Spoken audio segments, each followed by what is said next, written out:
Salve, salve galera, tudo bem? Bem-vindos de volta. Vamos dar início aí ao módulo 7.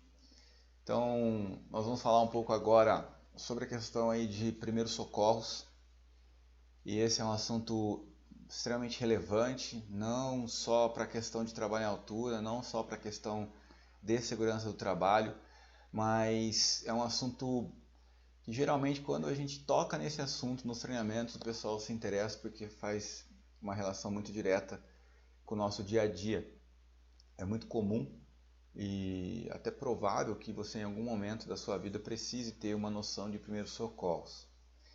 É claro que aqui a gente não vai entrar em toda a matéria de primeiros socorros. Primeiros socorros é uma matéria muito complexa e bastante extensa também. Mas nós vamos falar aqui do que tem relação direta com a questão de queda, né? Que seria aí o nosso principal ocorrência, a mais provável de acontecer quando a gente fala da NR35 aí dos trabalhos em altura. Então, a gente vai dar uma ênfase muito forte nisso, né? Não vou entrar nos detalhes aí de primeiros socorros, outros assuntos, mas a gente precisa entender o conceito, por exemplo, o que eu faço quando uma pessoa sofre uma queda. A pessoa caiu, tá lá, eu chego, encontro outra pessoa caída, ou é uma pessoa que está trabalhando comigo, e como é que eu vou atuar ali nesse momento, né? Então, quais são os primeiros socorros a uma vítima de queda? Então, a gente vai falar um pouco sobre isso. A primeira coisa que você deve levar em consideração é que você precisa de ajuda, tá? Quando uma pessoa sofre um acidente, você precisa rapidamente, o mais rápido que você puder, pedir para alguém ou você ligar no 192, né, que seria o SAMU, no 193, que seria o bombeiro, e pedir um suporte, uma ajuda, esclarecendo o que aconteceu, passando a informação de maneira adequada. Só de você passar a informação de forma adequada, você já está colaborando para que o bombeiro, para que o SAMU consiga fazer o trabalho dele de uma forma mais efetiva, que o trabalho dele seja mais rápido, mais ágil. Eu sempre conto uma história que é assim, eu trabalhava numa determinada indústria e uma pessoa ligou num ramal de emergência, né? A empresa tinha um ramal de emergência e falou assim, olha, tem uma pessoa caída aqui. Aí a pessoa falou, o que está acontecendo? Olha, não sei, ela está caída aqui, parece que ela está meio desmaiada e tal, não está muito consciente. Não, tudo bem, a gente vai pedir para a ambulância ir até você. Onde que você está? E era uma indústria muito grande, uma empresa muito grande, uma área gramada, extensa, não é? Você tem ideia, tinha uma lagoa dentro dessa empresa. Então, a pessoa falou assim, não, eu estou aqui na área verde. A área verde é um hectare, sei lá quantos quilômetros, tem 10 mil quilômetros. Então, estou dando esse exemplo, que é um caso real, para a gente entender que assim, a informação tem que ser coerente e precisa, o mais preciso que você puder. Aonde você está? É numa rodovia? Qual quilômetro? Eu estou no quilômetro 110, sentido interior, tá? Então, esses detalhes vão fazer diferença. Qual é o nome da rua, o que tem próximo, com relação à vítima, o que você está enxergando ali nessa vítima de lesão. Você fala, olha, parece que ela fraturou o braço, perceba aqui que tem uma fratura no braço. A gente vai entender aqui como notar se existe uma fratura.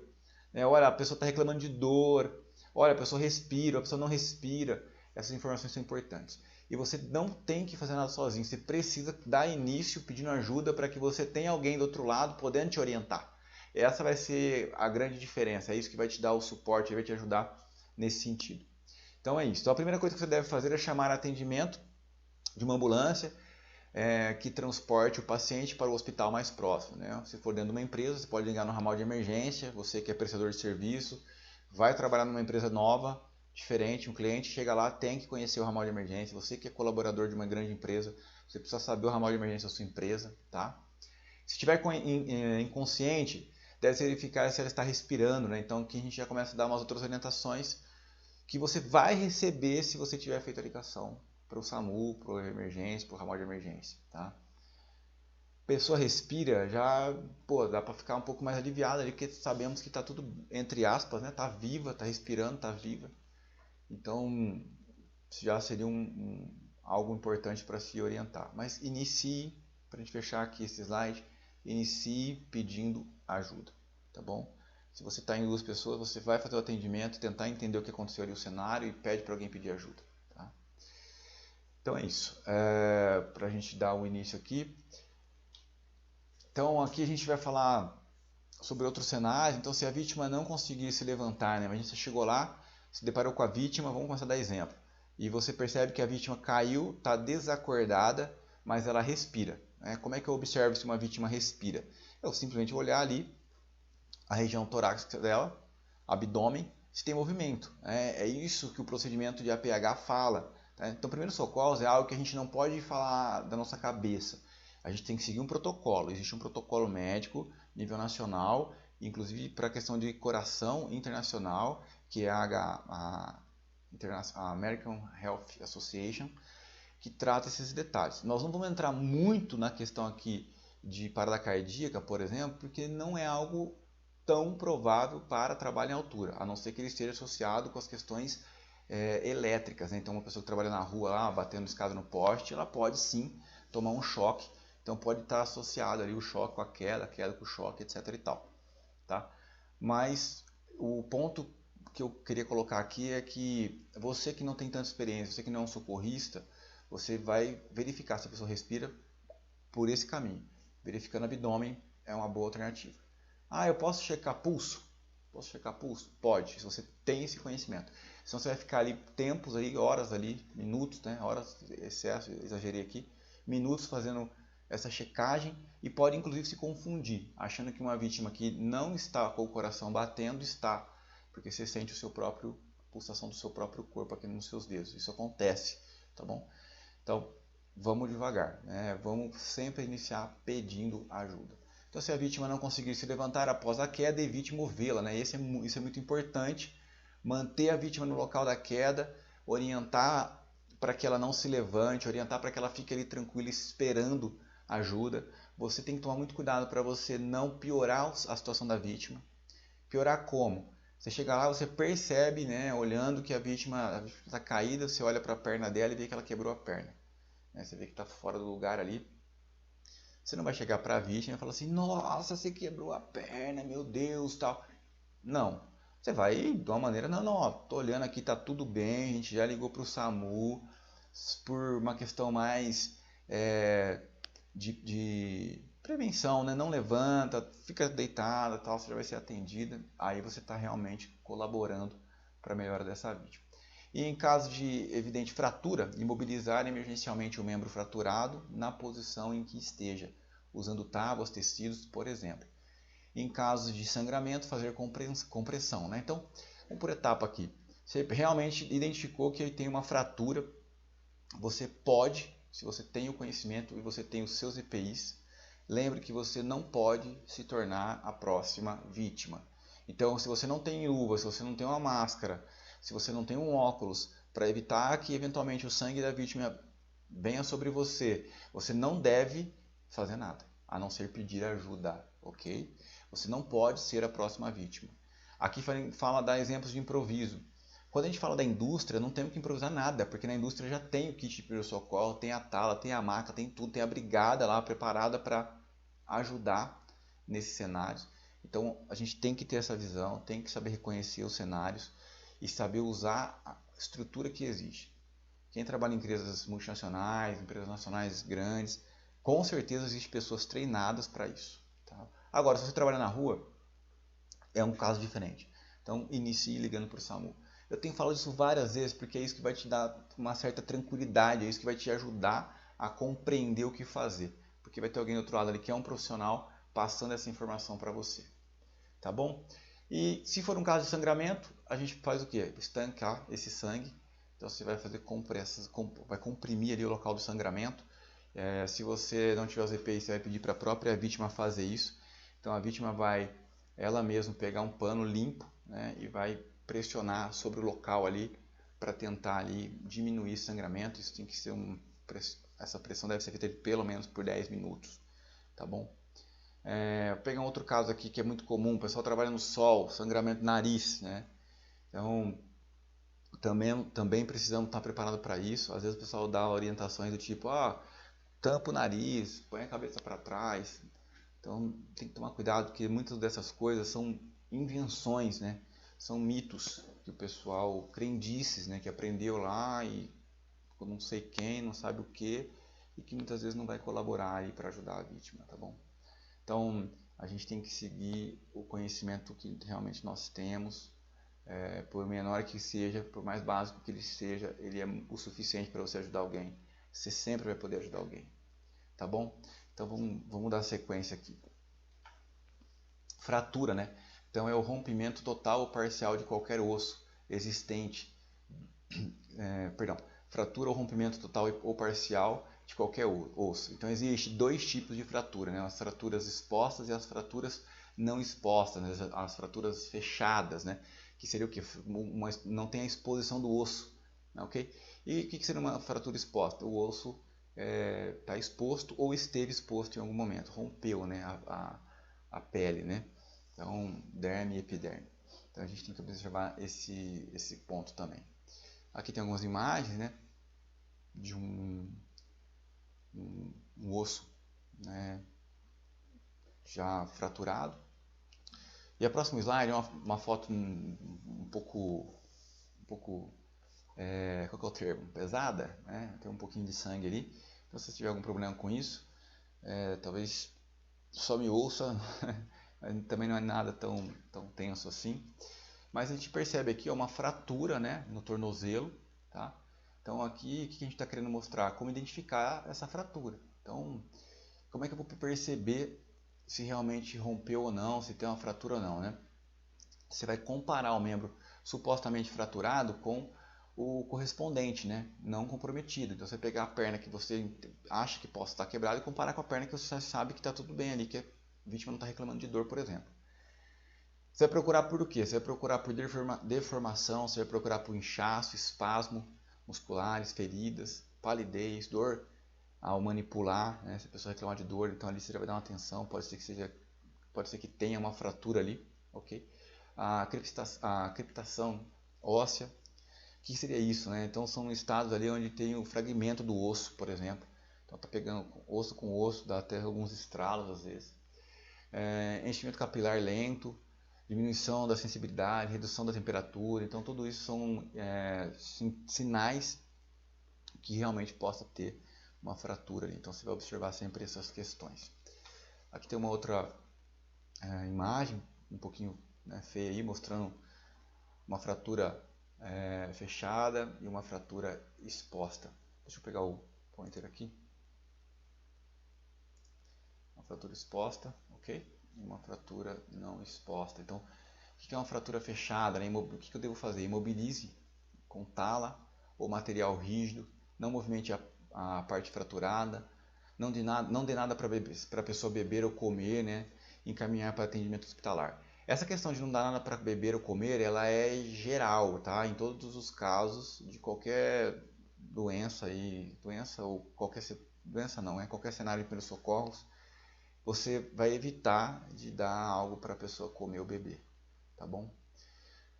Cobrir o ferimento com pano limpo, aí agora já passando aí para as fraturas expostas, estancar o sangramento, não tentar colocar ossos para dentro. Então aqui são algumas orientações importantes. Eu tenho um livrinho aqui que eu quero mostrar rapidamente para vocês, que pode ser útil em alguns casos, que é esse livro aqui, ó. Pode ser esse, pode ser um outro, né? Pode ser um aplicativo de celular, inclusive, ó. Claro que a intenção aqui não é que você consiga ler, tá? Só estou mostrando que é um guia de bolso, né? Ele é pequeno, relativamente pequeno. Qual que é a ideia disso aqui? Você ter algo desse tipo com você, dentro do carro ou no próprio celular. Tem um aplicativo de primeiros socorros, né? Claro que você tem que dar uma olhada aí qual é a fonte, né? Esse aqui é de uma empresa bem conceituada, inclusive ele tem esse mesmo manual aqui, esse mesmo guia em outros países, então tem um reconhecimento internacional, é importante você observar isso. Se você precisar de indicações de um manual desse tipo, você pode mandar um e-mail para a gente, contato@ihsconsultoria, ou nos contatos que você já tem conosco, pode ser pelo WhatsApp, e a gente te dá uma ajuda nesse sentido também, tá bom?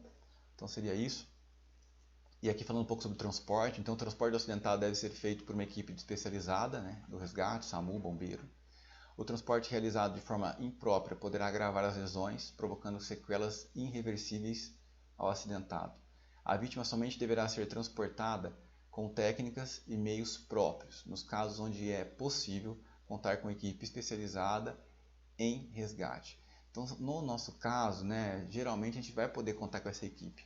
Então, a gente vai dar o atendimento ali inicial, acalmar a vítima, pedir para a vítima ficar naquele local, sem se mexer, não levantar se foi uma queda. A gente vai ficar ali conversando com ela até que a equipe especializada chegue e faça o atendimento. Tá? Se você precisar manipular essa vítima, você precisa de um treinamento mais específico, ok? Vou mostrar um caso aqui de maca, mas esses treinamentos são importantes serem feitos na prática, né? Se você precisar realmente disso, então você precisa ser um socorrista, então você precisa de um treinamento à parte. Então aqui é um exemplo de transporte com vítima, né? Usando a maca, então você vê que acontece o rolamento 180 graus, né? Então a equipe levanta aqui a vítima, ó, começa aqui nesse 1, aqui, 2, 3, passo 1, 2, 3, aqui já com o colar cervical, e aí depois faz o rolamento da vítima, coloca a vítima na maca e encaminha para o hospital. Nós vamos, vai ser não, né? Tem os vídeos disponibilizados na plataforma desse módulo com relação a isso. Novamente, você vai ter sempre essa informação que eu passo para você aqui e depois um complemento lá dos vídeos. Eu creio que possa te ajudar também a visualizar melhor, a compreender um pouco melhor esses assuntos aí. A gente fala um pouco da questão de insolação, né? Então, perturbação do organismo causada por excesso de calor, né? Ou calor excessivo. Então, essa insolação é comum para pessoas trabalhando no sol. A queimadura por insolação, ela é uma queimadura de primeiro grau. Então, a gente tem queimadura de primeiro, segundo e terceiro grau. Sendo que você ficando na praia lá o dia inteiro sem passar um protetor solar, você já vai ter uma queimadura de primeiro grau. Quais são os sinais e sintomas, né? Dor de cabeça, palidez, sudorose, pulso rápido e fraco,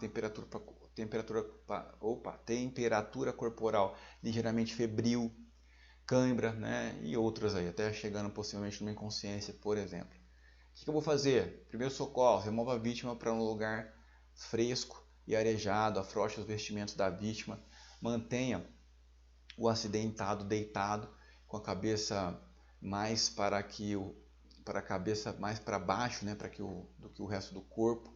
Então o que você vai fazer? Deitou a pessoa ali, eleva um pouquinho os membros inferiores aí, as pernas dela. O que seria isso? Uma pessoa deitada no chão, você colocar uma cadeira, por exemplo, para que ela fique com os pés levemente levantados. Esse seria um bom exemplo aí e uma prática segura do que deve ser feito, tá bom? Nós vamos colocar alguns vídeos lá para você, vai ser um complemento de tudo isso que a gente está falando aqui. E eu creio que vai te ajudar bastante. Então, de primeiro socorro, de uma forma bem resumida, senhores, é isso. Reforço. Vítima de trauma. O que é uma vítima de trauma? Queda. Não deve ser movimentada somente se não tiver outra opção. A pessoa caiu num lugar que, se você não tirar dali, ela pode agravar a ocorrência. Então, você vai retirar. Do contrário, espere o especialista chegar. SAMU, bombeiro ou a equipe de brigada aí da empresa. Beleza, senhores? Então é isso. E dando sequência aqui, vamos falar um pouquinho de resgate. Então, esse módulo 7 é o nosso último módulo. Espero que você esteja aproveitando até aqui. E agora nós vamos falar um pouquinho de resgate. O resgate, ele é algo muito importante e tão importante às vezes como o trabalho em si. Então, quando você vai fazer análise de risco, quando você vai fazer as liberações de trabalho, quando você vai emitir a permissão de trabalho, você precisa, tá, verificar se você também tem um plano para a realização do resgate. O resgate bem feito é aquele resgate que foi planejado. Se você não planejou o resgate, é muito provável que, se eventualmente precisar resgatar a vítima, você tenha que se colocar numa situação de risco. Muitas vezes acaba ocorrendo um outro acidente no momento do resgate. Por quê? Porque esse resgate não foi devidamente planejado. Então a gente tem que observar isso. Resgates do tipo que a gente está vendo aqui na foto são resgates que devem ser realizados por especialistas. Uma pessoa com pouco treinamento ou que não tem um treinamento de resgate prático, ela não vai conseguir fazer esse resgate. Seria algo assim, muito, muito desafiador mesmo. Ela não sabe nem usar uma maca, desse tipo. Essas macas que nós estamos vendo são macas do modelo envelope. Então precisa de um treinamento para você poder aprender a usar essas macas e os outros equipamentos. Então aqui eu quero dar um exemplo de resgates que são possíveis de serem realizados sem você precisar chegar nesse nível de complexidade, sem que você precise ir até a vítima para resgatar, tá bom? Mas antes disso, eu quero te mostrar um exemplo de um resgate não planejado. Então veja isso. Então você tem aqui, ó, para a gente entender o cenário, né? Esse andaime ele caiu, né? Ó, esse andaime ele dava continuidade aqui, ó, acompanhando aí pelo laser, né? E o andaime caiu, ó, e o pessoal ficou pendurado. A pergunta que a gente faz é: a linha de vida foi efetiva nesse cenário? Demais! Se não tivesse linha de vida, tinha todo mundo caído. Então você percebe claramente que a linha de vida fez toda a diferença, tá? Mas agora eu tenho uma dificuldade, eu preciso resgatar essas vítimas. E note, o que eu tenho aqui é um caminhão de concreto, tá? Isso aqui não é um caminhão Munk, não é um caminhão guindalto, é um caminhão de concreto. Então, que às vezes eu já dei treinamento presencial e o pessoal fala, usa ali o guindaste, né? Vamos chegar lá, mas esse caminhão especial aqui não é um guindaste, ele é um caminhão de concreto. Então aqui uma foto trazendo mais de perto aí o pessoal, né? Parece os Minions, né? Tudo de amarelo. Quantas pessoas tem ali, né? Eu já tentei contar, né? Tem ali 1, 2, 3, 4, pelo menos 5, né? Não é menos que 5. Olha lá. Como resgatar essas pessoas daí, né? Eu fico imaginando você vivendo isso, sabe? E agora, como é que eu resgato? Então tá aí, pessoal pendurado, situação bem tensa. E aqui a gente começa a verificar como que vai ser feito o resgate, né? Ou melhor, como foi feito. Então nota que tem uma pessoa aqui, ó. Aqui, cabo de aço. Então a ideia do guindaste acabou sendo a alternativa.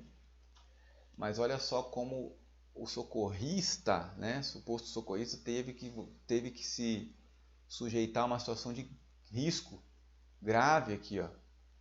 Imagina se ele também acaba caindo, fica mais um pendurado, meu Deus. Mas é a alternativa que ele encontrou naquele momento. Por quê? Porque o resgate não foi planejado. Não pensaram assim, o que eu faço se o pessoal ficar pendurado? Não pensaram nisso. Tá? Então ele vai lá, consegue fazer o resgate é efetivo. Se você quiser dar uma pausa para ver as fotos melhor, com mais tranquilidade, fique à vontade. Eu vou passar um pouco mais rápido aqui. Então, olha, chegou lá, ó, aqui parece até que tem mais de 5, né? 1, 2, 3, 4, 5, 6, parece que tem 7, não sei. Depois me conta aí quantas pessoas tinham. E aí, por fim, né, que é uma das coisas mais desafiadoras no resgate, é você conseguir aliviar o peso da vítima para poder soltar o talabarte dela. Então, eles usaram agora aqui o método de resgate Hyundai. Olha lá, o método Hyundai. Para aliviar o peso da vítima e o socorrista ali que está no moitão ali do guindaste conseguir fazer a soltura, né, dos ganchos ali. E na verdade ele nem conseguiu, ele cortou. Vai ver nas fotos a seguir. Ó. Ele cortou o talabarte, porque talvez pelo jeito não conseguiu soltar. O que é um outro risco, né? Se ele corta ali achando que já está todo mundo ancorado no outro ponto e de repente não está, a gente acaba tendo um acidente. Aqui, graças a Deus, terminou bem. Esse aqui é uma outra equipe, né? Não é o que ele socorreu, esse pessoal já estava aqui, tá? Mas aqui você vê eles concluindo o pessoal descendo aí do local do acidente. Tá? Então assim, por que eu estou mostrando isso para vocês, senhores? Porque esse é um exemplo de um planejamento não realizado, ou melhor, né? De um resgate onde não ocorreu previamente o planejamento. E é isso que a gente acaba vivendo, né? Triste assim, tá? Então aqui a gente tem um resgate em altura, tradicional, né? Então a pessoa ali descendo ali no modelo em rapel ali, para aparentemente ser um treinamento. Mas o que eu quero começar a tratar com vocês agora é assim, eu não sou um especialista, não tenho condições de fazer um resgate desse modelo que eu estou vendo aqui na foto. Tem algo que eu possa fazer? Existe um sistema de resgate mais simples, né? E a resposta é sim, existe. E eu quero mostrar isso para você aqui. Então, resgate é uma palavra simples que traz em seu significado as mais complicadas operações executadas por equipes profissionais ou mais simples, executadas por pessoas com um nível mínimo de treinamento. Então, são dois perfis aqui, né? Então, são operações executadas por uma equipe profissional ou até mesmo por uma equipe mais simples. Né? O que é o mais simples? O trabalhador ali que está no dia a dia, né? Ele não tem como profissão ser um socorrista, um resgatista. Tá? E a pergunta que faz é, uma pessoa com nível de conhecimento menor pode realizar um resgate? Teria condições técnicas para realizar? Ela teria, sim. Se o resgate foi planejado, né? Sim, você conseguiria fazer. E como que seria isso? Né? É o que a gente vai ver aqui nos próximos slides. O melhor resgate é aquele que não precisa ser feito, tá, senhores? Esse é o melhor resgate. Mas, se aconteceu uma fatalidade, a pessoa ficou lá pendurada e você precisa resgatar, existe uma maneira de a gente fazer isso de uma forma mais segura. Esses resgates são chamados de resgates debreáveis. O que significa isso? Na prática. Debreável vem de frear, tá? Mas seria métodos de resgate que você não precisa ir até a vítima. Então a vítima sofreu um acidente aqui, você não precisa ir até ela. Você consegue fazer o resgate aqui de baixo, de uma área segura, simplesmente soltando essa corda onde a vítima está presa, soltando esse cabo de aço, através de um freio. Daí vem o debrear, né? Frear. Então, partindo desse princípio muito prudente, que é o planejar muito bem cada intervenção vertical, seja ele um treinamento ou um trabalho em altura, corte em árvore, etc., fica claro que devemos também pensar em como proceder no caso de acidente, com possíveis manobras de resgate. Então isso pode acontecer em qualquer lugar e com qualquer pessoa. E vamos para ver aqui alguns exemplos aí em seguida. Como que eu faria isso, né? Então, como realizar isso? Planejando o teu resgate. Então existem algumas normas e padrões que definem várias cargas horárias aí para que você se torne um profissional para executar essa atividade de resgate. O que envolve isso? Então envolve manobras, né, de diversos graus de dificuldade, né, do mais simples ao mais avançado, tá? Envolve risco, né? Então não é nada muito simples, claro que você pode aprender, mas é algo que sim, demanda uma certa complexidade e a gente está lidando com vida, né? Você fazer um resgate é onde vai ser ali é o ponto-chave, ou você realmente consegue resolver, ou você pode até complicar a situação da vítima. Então, para tanto, um trabalho bem planejado deve considerar vários fatores, entre eles o de evitar que aconteça um novo acidente, optando sempre pela técnica de resgate mais simples, tá? Não a mais complexa, mas a mais simples, mais fácil de ser aplicada, a mais rápida e a mais eficiente. Sempre que um profissional se pendura numa corda para efetuar um trabalho, todos os riscos típicos de qualquer atividade, né, envolvendo a NR35 que trabalha em altura, atividade vertical, está presente. Tá? Claro que se foi feito foi seguido todo o conceito que a gente viu até aqui, esse risco existe, mas ele está sendo um risco controlado. Como fazer então esse resgate de uma maneira simples? Tá? A imagem fala mais do que 1000 palavras, né? Então nessa imagem você consegue observar isso, tá? Resposta 1, planejamento. Então, através da análise de risco, você entende qual é o risco e entende como tem que ser montado o resgate. 2, ancoragens debreáveis ou um kit de resgate pré-montado. E tudo que nós vamos mostrar para vocês daqui para frente de equipamentos seriam o mínimo para você ter um bom kit de resgate pré-montado. Se você se interessar por isso, se você falar assim, poxa, eu quero realmente conhecer esse kit, eu quero ter esse kit aqui na minha empresa, a gente tem esse treinamento presencial, eu sou um dos instrutores, então a gente vai até a sua empresa e aplica esse treinamento prático. Tá? Levamos todo o equipamento, nós temos todo o equipamento aqui e treina o teu pessoal da brigada, quem precisar ir nesse treinamento. Uma das opções acima se encaixa, digamos, em 80% dos casos, e é claro que estamos falando de resgate simples, né? E não resgates complexos. Entenda o resgate simples, aquele que você resgata sem ter que ir até a vítima, e o resgate complexo é aquele que você tem que ir até a vítima, pegar a vítima para passar para o teu cinto, e existe uma complexidade muito maior. Então, essa é a diferença. Aqui, nessa imagem, ó, seria um resgate simples, ok? Então, ó, aqui são os trabalhadores, perfeito? Pontos de ancoragem, além das extremidades, você tem mais 2 pontos de ancoragem, para quê? Para não acontecer aquilo que a gente viu na foto, do pessoal que caiu lá do andaime. Então note aqui, ó, que se esse colaborador cai, ele não arrasta os outros colaboradores para o ponto que ele está aqui. Os outros ficam seguros. Como é que eu faço para descer esse colaborador aqui? Vamos ver mais para frente. Aqui, ó, um outro exemplo, tá? Então o colaborador vai subir uma escada para executar o trabalho dele. Ele está usando aqui ó, um trava-queda. Então foi preso lá o ponto de ancoragem, passou a corda aqui. Ó, notem que é o mesmo dispositivo que a gente tem aqui. Ó. Que dispositivo que é esse aqui? É um ID, tá? É um freio. O ID é uma marca, né? É um equipamento da Petzl, mas o ID, além do ID, você tem outras opções aí de freio, por isso do debreável. Então esse colaborador caiu, o que você tem que fazer? Vir aqui e liberar o freio. O que seria esse liberar o freio? Você vai acionar essa alavanca para que a corda comece a descer a vítima de uma maneira freada, controlada, né? Então por isso que esse equipamento é muito utilizado, ele é muito prático, ele não demanda um conhecimento técnico avançado, ele é bem simples de utilizar. Aqui, o mesmo princípio. Ó. Então, se a vítima caiu aqui, você vai subir, soltar aqui e a vítima vai descer de uma maneira controlada. Legal? Então é isso. Também vai ter vídeo sobre isso, você vai conseguir enxergar isso na prática, vai ser bem legal. Então esse é o resgate debreável, esses seriam os modelos de resgate possíveis de serem aplicados por qualquer pessoa aí praticamente. A base de todo o sistema de resgate simples em altura, com vítima suspensa, né, seja na própria corda, em trava-quedas ou talabarte, é aliviar o peso da vítima, soltá-la da sua ancoragem e depois descer de forma controlada até o chão. Então, para isso, você precisa de um kit de resgate pré-montado. O que eu vou te mostrar daqui para frente é como montar esse kit, ok? Então, tudo começa num planejamento, entendendo o seu cenário, entendendo a sua companhia, entendendo qual é o maior vão que você teria aí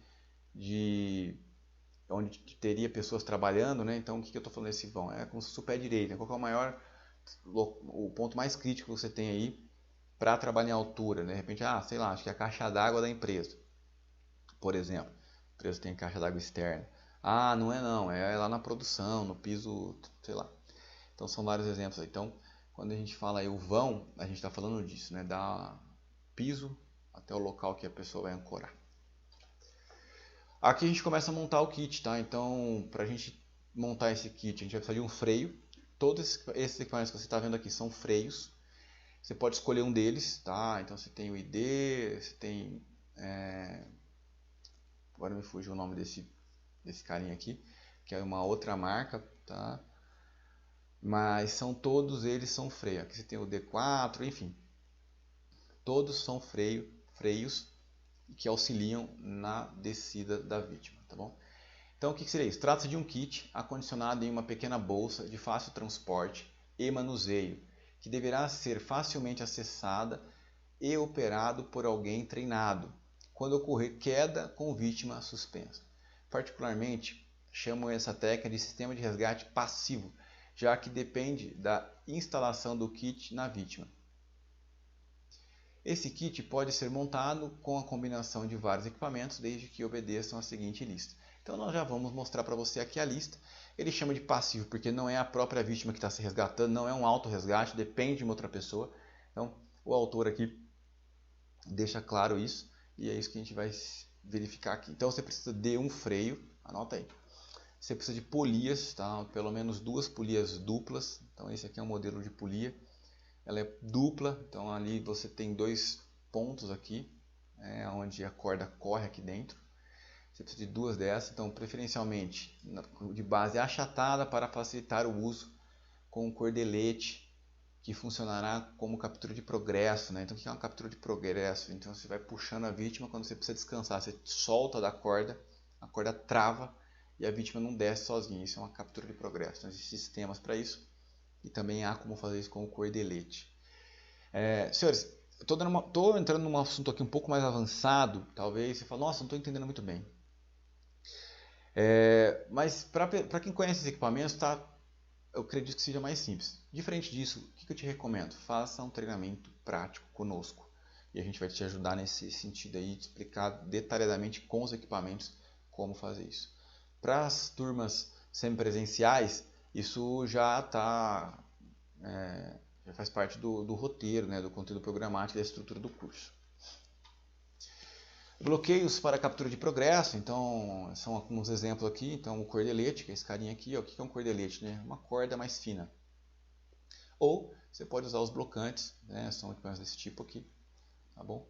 trava-quedas, né? Então você tem um cordelete, um trava-queda e um blocante, ou bloqueador. Todos esses auxiliam nesse processo. Uma corda, né? Você precisa de uma corda boa, uma corda boa, uma corda certificada, uma corda leve, uma corda num tamanho que faça sentido para a tua empresa. Então você tem um vão lá de 40 metros, você não precisa ter uma corda de 130 metros, você não precisa de tudo isso, tá? Aqui nesse exemplo, se você tem lá 40 metros de vão, uma corda de 50 metros, de 11 milímetros de espessura, de diâmetro, aliás, já te atende muito bem, tá bom? Seria o suficiente para você executar um resgate. E 50 metros de corda, uma corda de qualidade, é uma coisa pequena, né? Pequena e leve, tá? É uma sacola, exatamente mais ou menos isso aqui mesmo que eu estou mostrando aqui, ó. Vou mostrar mais para vocês. Uma fita para te ajudar na ancoragem, tá? Então, aonde você vai prender lá a corda para prender a vítima, ou já deixou preso para descer a vítima, você talvez precise ter aí uma cinta, né? De repente para passar numa viga, também vai ser uma alternativa e vai te ajudar. Mosquetões, então você precisa ter um conjunto ali de mosquetões. Aqui mostra 4, mas é bom você ter isso em redundância, então talvez, sei lá, 8, 6 mosquetões, né? Você poderia ter. E isso vai te ajudar a facilitar, agilizar ali os trabalhos. Melhor que seja um mosquetão do tipo de engate rápido, né, para ganhar tempo, né, não de rosca. Mas que eu tenho só de rosca. Então, tudo bem, não está errado usar, se puder escolher, preferencialmente esse modelo aqui. A utilização dos mosquetões, né, e das polias, então aqui a gente começa a enxergar o kit já montado. Então você vai ter 2 polias aqui, ó, uma aqui, outra aqui, mosquetão em cima, mosquetão embaixo, sacola e o nó 8. Nó 8 muito utilizado, você vai aprender a fazer também, tá bom? Então é isso. Mudando agora aqui, né, incluindo agora a captura de progresso. Então você tem ali a primeira corda, passando ali, né, vou pegar por aqui para ficar melhor para você enxergar. A primeira corda aqui, ó, entrada, saída. A saída é onde você vai colocar aqui, ó, a captura de progresso. Por que isso? A vítima vai estar aqui, ó, a vítima aqui, ancoragem aqui. Você pôs a cinta, ancorou na viga lá onde você precisa, onde você tem a opção de ancorar. E aqui você poderia pôr a vítima. Esse é um modelo que gasta bastante corda, é o modelo mais simples que tem de ser montado, tá? Então, monte a captura de progresso, prenda o trava-quedas, bloqueador de cordas ou cordelete na primeira corda que sai da carga. E aqui, a gente, usando agora a outra extremidade da corda, você vai passar essa outra extremidade, então uma extremidade veio para cá, você montou o sistema, ok? E a outra extremidade você colocou aqui, saiu aqui na corda, vai passar no teu mosquetão, vai passar pelo freio, tá? O ID no caso aqui, e vai prender na vítima. Aí você vai descer a vítima por aqui, ó, tá? E simplesmente vai aliviando aqui o peso. Tem uma outra imagem, fica claro de você observar isso. Olha lá. Vítima de queda, perfeito? Sistema, colocou na ancoragem, colocou na vítima, aliviou o peso da vítima, solta a vítima aqui da ancoragem, ó, solta, ou aqui, passa para o sistema, né, e começa a fazer o resgate da vítima. Senhores, é isso. Eu espero que tenha ficado claro para vocês aqui. Claro que isso aqui, de novo, é bom fazer, obviamente, na prática. Esse conteúdo já é um conteúdo mais avançado do resgate, mas eu acho muito importante você ter uma noção disso, já começar a pensar nisso, principalmente em que você precisa planejar o resgate. Tá? Não dá para deixar para esperar o resgate no momento da queda, não dá para fazer isso. Então é isso, então é importante ser do planejamento do resgate para que a gente consiga aí descer a vítima rapidamente e garantir a segurança dela, tá bom? E aí, para a gente ir indo para o final, já estamos indo para o final, né? Então, para a gente fazer uma reflexão aqui, eu trouxe algumas imagens. Eu quero mostrar um pouquinho aqui para vocês como era o trabalho em altura antigamente e como ele é hoje.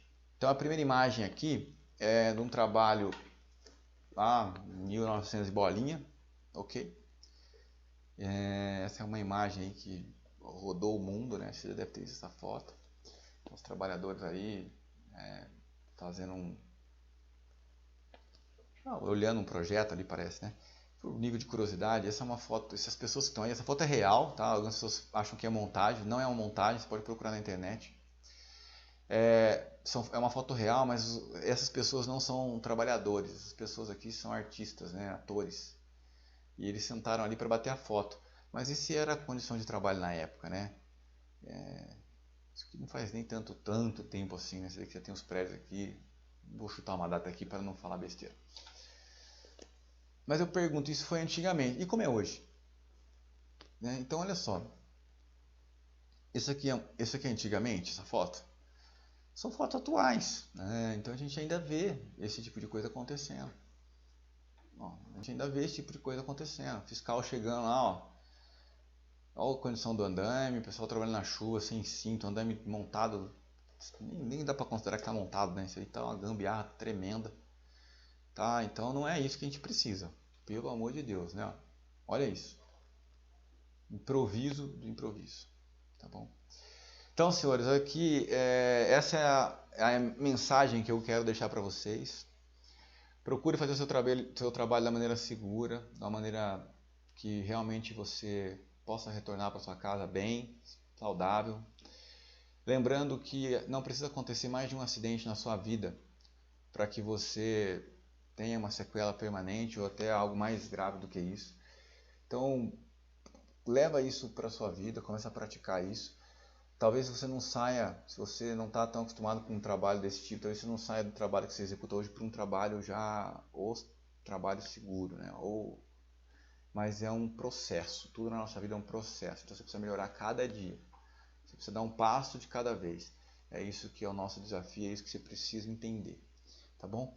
E eu quero finalizar aqui com uma frase, então, só fazemos melhor aquilo que repetidamente insistimos em melhorar. A busca da excelência não deve ser um objetivo, e sim um hábito. Então a gente tem que ter o hábito de buscar excelência no nosso trabalho, na nossa vida, seja nas questões de primeiro socorro, seja em outras questões também. Procure fazer o seu trabalho da melhor forma que você pode. Procure ter hábitos que te tragam segurança no seu trabalho, tá bom? Hábito é algo que você pode adquirir. Então, se você está acostumado a fazer o trabalho de uma forma mais dinâmica, tá? Para não falar correndo, com correria, onde você não põe o seu cinto, onde você não abre a permissão de trabalho, onde você bypassa, onde você pula etapas, reflita sobre isso e passe a ter hábitos que vai te ajudar a ter um trabalho seguro. Esses hábitos você pode adquirir. Então é dia após dia, basta você começar a praticar. Existem estudos que falam que um hábito simples ele é adquirido em 7 dias. Hábitos mais complexos você precisa de 21 dias. O que significa isso? Você precisa repetir aquilo 7 vezes, 21 dias repetindo aquilo. Aonde eu estou querendo chegar? Uma pessoa que trabalha na Petrobras da vida, que ela já sabe que ela não pode iniciar o trabalho dela sem as permissões de trabalho, isso faz parte da rotina, ela já tem o hábito. Ela já pega de manhã ali o trabalho que ela tem que fazer, ela já vai procurar um técnico de segurança, alguém responsável, já vai falar, olha, eu vou trabalhar em tal área, eu vou precisar das liberações lá e eu vou te esperar lá para você fazer a liberação. É o hábito. Então você pode melhorar adquirindo bons hábitos. Tá bom? Senhores, eu vou ficando por aqui. Espero ter te ajudado, espero poder ter colaborado aí para que você tenha um trabalho seguro, para que você melhore dia após dia, que isso faça sentido para você, que fique claro que segurança do trabalho é uma questão de escolha, você que escolhe ter atividade de maneira segura e que o principal envolvido nisso e a pessoa que mais sofre quando ocorre um acidente é o trabalhador. Então toma cuidado com isso, busca fazer seu trabalho da melhor maneira possível, de forma segura, para que a gente possa ter uma cultura de segurança no nosso país. Para que as pessoas não façam isso porque alguém mandou, mas porque elas fazem porque ela entende a importância disso. Eu sempre falo assim, quando que a gente sabe se uma pessoa adquiriu realmente conhecimentos de segurança e que isso se tornou algo real na vida dela, um valor. Quando ela passa a aplicar isso lá na casa dela. Quando ela deixa de subir na cadeira e passa a pegar uma escada para trocar uma lâmpada. Ok? Quando ela lembra que ela tem que colocar um óculos para soltar a luminária, porque senão vai cair poeira no olho dela. Quando ele desliga lá o disjuntor, faz um procedimento correto para mexer no no chuveiro, por exemplo, né? Trocar uma resistência, alguma coisa do tipo. Claro que isso já é um eletricista. Mas é isso que eu queria passar para vocês. Novamente, espero ter ajudado. Fica com Deus e a gente se vê num próximo treinamento. Valeu, um abraço, fui!